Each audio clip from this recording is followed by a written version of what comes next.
Hello everyone, my name is Meghan LeVota and today I'm going to be talking about some lessons that I've learned about the INTJ personality type. So for those of you who are new to my channel, I'm an ENFJ. I've been doing this whole playlist where I share some lessons, some insights, and some other fun, life lessons, I already said lessons, that I have gleaned from observing a specific type. Now, some of these things that I'm about to share are specific things that I've heard from INTJs that I know personally in my life. And some of these things are just things I've noticed about their worldview from observing them, whether that be on the internet or, other INTJs that I'm not super close with, but I do know and I have observed. So the number one thing that I have realized that I think is really changed my life is that INTJs can sort of have this sort of tunnel vision whenever they're completing a goal. They don't get bogged down by people's expectations of them, and that's like incredibly inspiring to me, especially as an ENFJ, where I almost always want to make sure that my idea or that my desire kind of makes sense, and I'll ask a lot of people their opinion. And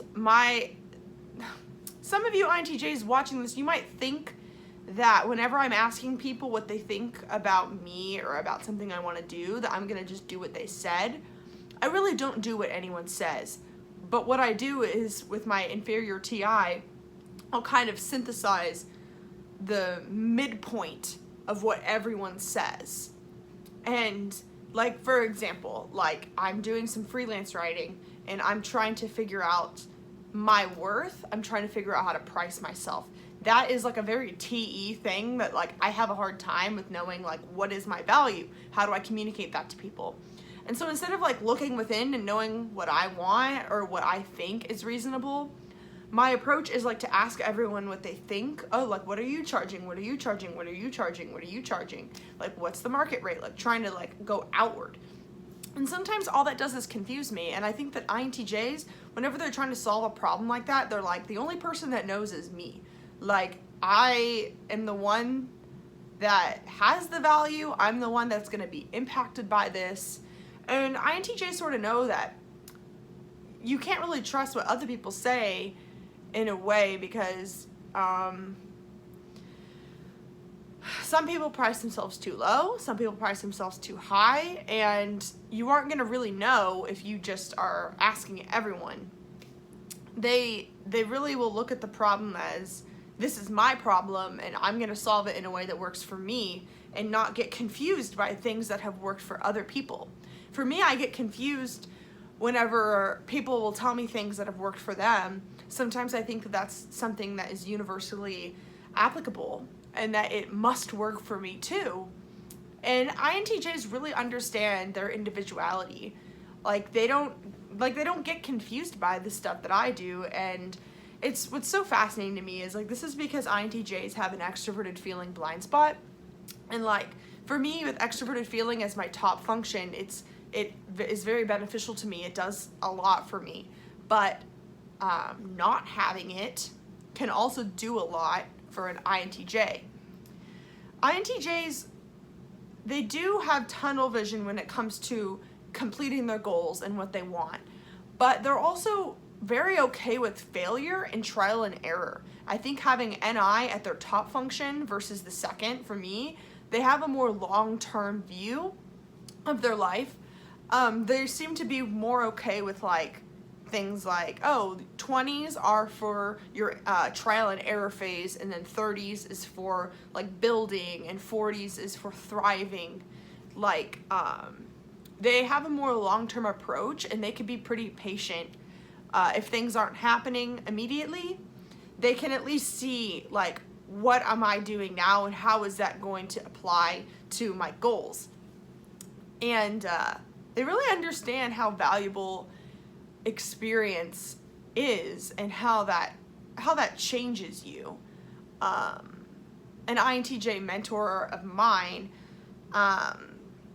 was telling me, like, if you're not growing, then there's no use staying where you are. There's no use being loyal to the people that gave you these opportunities in the past. It's no use sticking with a relationship. It's no use sticking with anything if you aren't growing.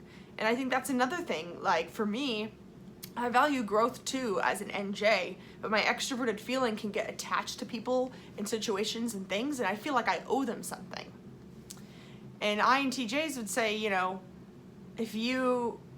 it's not really on you that people have expectations on you. Like, as long as you did the job, as long as you did what was communicated as the clear expectations, like, you don't have to meet the unsaid expectations, because you are your own, like, you have to like please yourself first, or please isn't the right word. I'm trying to think of, you have to answer to yourself and your own needs before you answer to other people's needs. That's something INTJs really understand, and they don't feel guilty for things.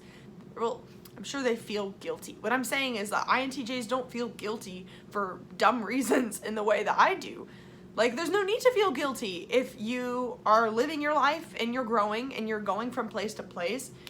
You know, INTJs understand that people are going to come in and out of your life, and that it's not something to take personal. Like, INTJs understand that if you guys were best friends in high school and then you go to college and then you don't see each other as much, that you might not be as close, and that's not a personal thing, that's just a life thing, because people move and they grow and they go in different directions.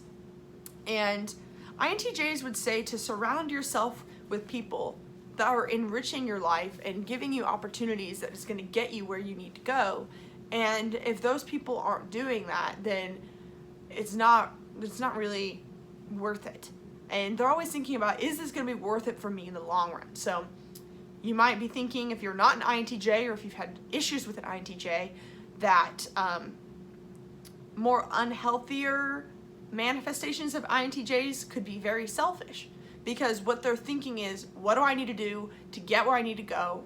It's very one-track mind. They can be very opportunistic, but there's nothing wrong with being opportunistic, because they're looking at the opportunities. Like with their NI and their FI, they know what they want and they know how to get there, and they aren't going to do things that are not directly serving like who they are, what they want, and where they're going. And so this can make them seem kind of cruel to people. But if you think that an INTJ is being cruel, maybe you should check what expectations that you're having on them, because it's really not fair to have expectations on people that aren't voiced.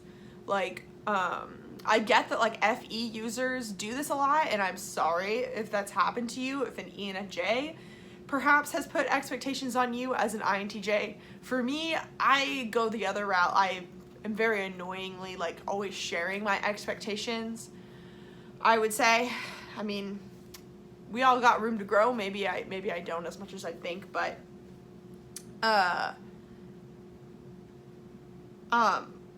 this also can make INTJs have their relationships be almost seem like it's a business deal. Like, they won't really have friends just for friendship's sake, but like, doesn't mean, like, when I say just for friendship's sake, like, if an INTJ is your friend, then that's because they see how you are benefiting their life. So if you aren't benefiting their life, they aren't gonna just stick with you because of you had fun in the past together. Like, if you are hurting the INTJ, then they're just gonna leave, and it's not really anything to take personal. INTJs are really good at being in control of their lives, and not like making excuses for things that they can't control, or you know, they don't make excuses for themselves. You know, they understand, like, you got yourself in that situation, and this is how you can get out. And so INTJs don't typically like when people put the blame on other people, because they understand how really people don't really control you. You can just get out of the situation. Like, you might feel bad, it might feel uncomfortable, but INTJs are not afraid of uncomfortable feelings. And don't think just because they don't share those feelings that they don't have them. Because an INTJ maybe they've been friends with someone for a long time, like in high school, or maybe even they've been friends since elementary school, and they go on to college, and then their old friend has changed and is now, you know, getting into some drugs or something, and is like not a good influence.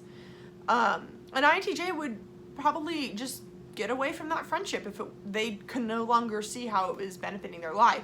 Some other types, perhaps like an ISFJ, would think like, well, no, this person's been in my life for so long, I love them. I don't know, like, an INTJ just, it's like, I won't compute. Like, if you aren't helping me now in my life, like, I don't really care how long that we've spent with one another.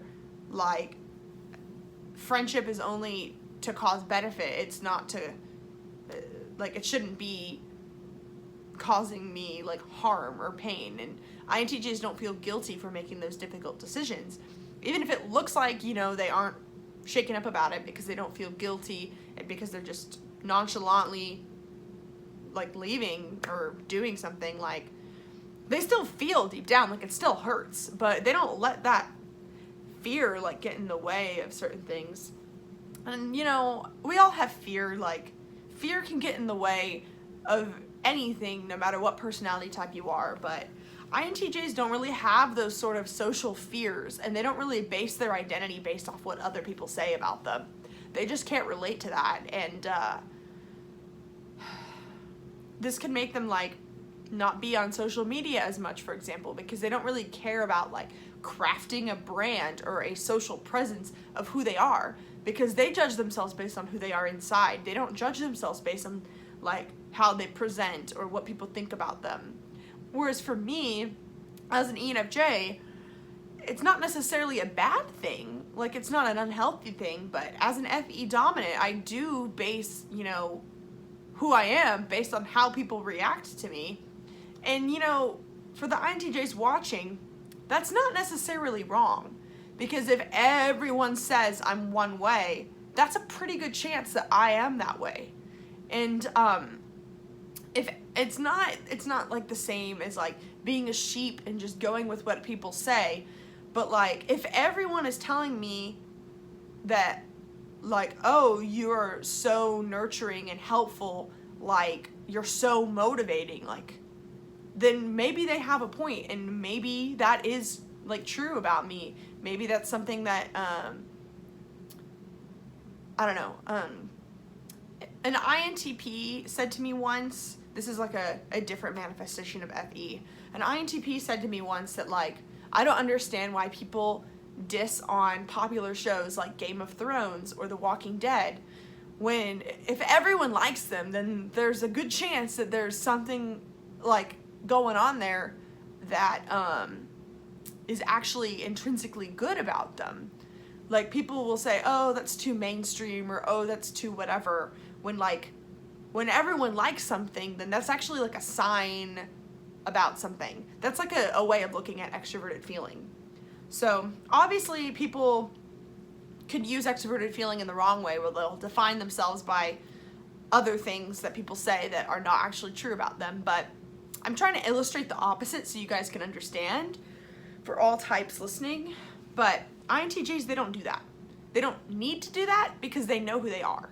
They don't need to base who they are based on what people say about them, because they really base who they are based on their actions, and they believe that their character is shown through their actions, not by what people say or they don't say.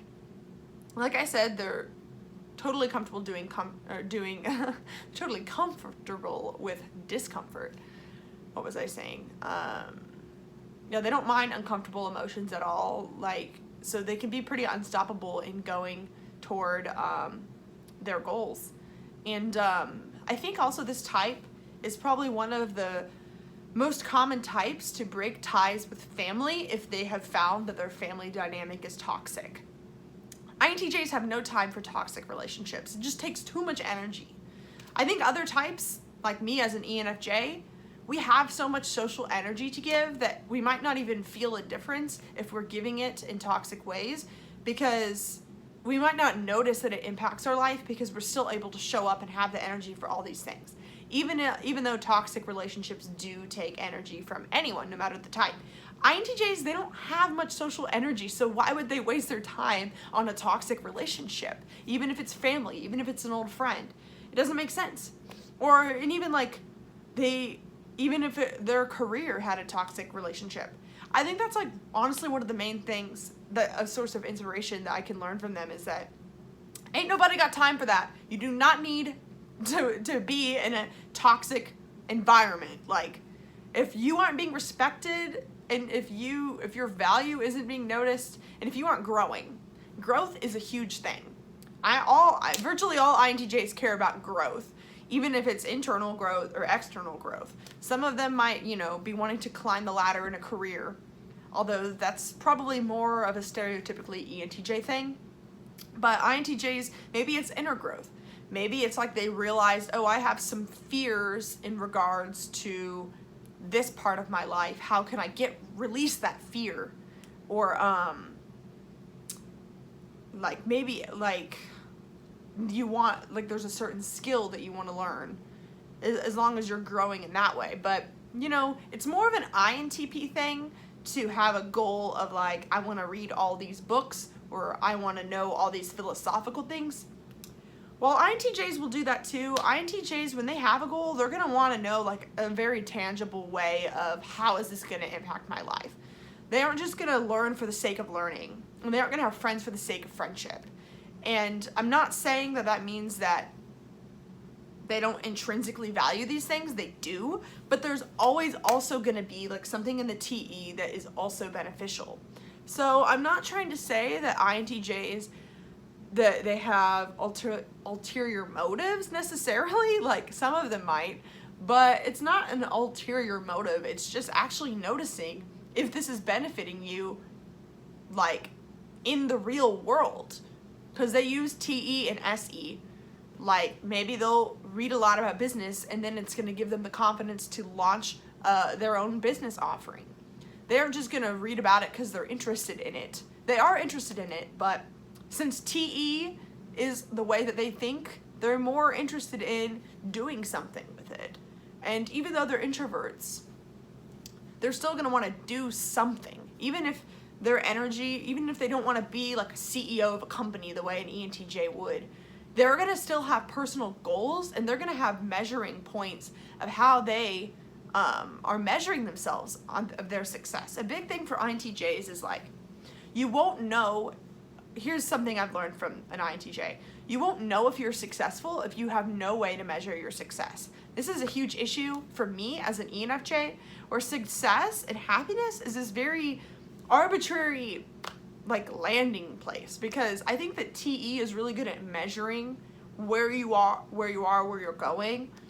An INTJ would be really good at declaring something like, success looks like me having 5 clients by the end of this month. Or success looks like me making sure I get 8 hours of sleep every night. Or happiness looks like not having any fights with my significant other this month. Like, I don't know, like, they're gonna like have these sort of ways of checking to know if they are where they want to be, and if they are underneath those things, then they aren't going to be happy, and they're gonna leave. Like, they aren't gonna see the point.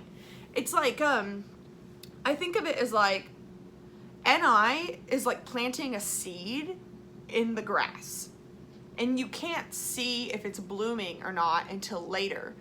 But INTJs sort of have this like X-ray vision where they can tell if the seed is blooming, or if it's going to bloom, or if it's not. And so INTJs won't do anything that is fruitless for them. They're gonna look underneath the surface. They're gonna know, is this fruitful for me? Is it not fruitful for me? And if it's not fruitful for me, they aren't gonna stand around staring at the seed, like if it's not gonna grow, like if it's the wrong soil or if it's the wrong climate. They're gonna go to a different climate, plant their seed in a climate that makes sense to them, and they're gonna wait for it to be fruitful. And I think that all in all, INTJs are really inspiring. They inspire me to get really clear about my goals. Cause see, I'm the sort of person where I'm like, oh, I want to have a documentary someday. I want to have a podcast someday. I want to be a life coach. I want to like have more YouTube series that are more include video editing that are more high quality. I want to get a master's degree. I have all these things that I know would probably stress an INTJ out. You're probably stressed just listening to me talk about it. And INTJs have told me, okay, well, what do you want now? Like, can you make a business plan? Can you decide, like, what your priorities are? Because you can't do it all right now, but you can do all of it, but you have to have a long-term plan, because if you're trying to do a podcast, a master's degree, all these things, all in right now, and you have no way of measuring if you're getting where you need to go, then you're just going to be overwhelmed and confused. And hello, that's me. I'm overwhelmed and confused. Like, I wish I had more structure in my life the way that TJs can bring. And so I've gotten a lot of advice from NTJs in particular, but specifically INTJs, where it's like, just make sure that you're growing. If you're growing, then really, like, that is kind of the biggest indicator of success. Even if you're not there yet where you want to go, as long as you know that you're on the path to getting there because you're doing the things and you're planting the seeds to getting there, then that's amazing. And also, cut the people out of your life that just don't matter. Like, if they don't matter, just get rid of them. It's not worth your time or energy. Do not waste your time or energy. Your time and energy are like the only things that are pretty limitless on this planet. Everything else is pretty abundant, but you know, your time and your emotional energy is not. And so don't waste it on people and things that don't matter. That is my advice I've learned through observing the INTJ. And if you would like to talk more about topics like this and get to know how other personality types work, you should join my Facebook page that is linked below, Personality Typology for Self-Growth. We have lots of amazing discussions in there. I'd love to see you there. Thank you so much, and subscribe to this video if you like psychological musings and about personality types. I appreciate it so much, and have a wonderful rest of your day.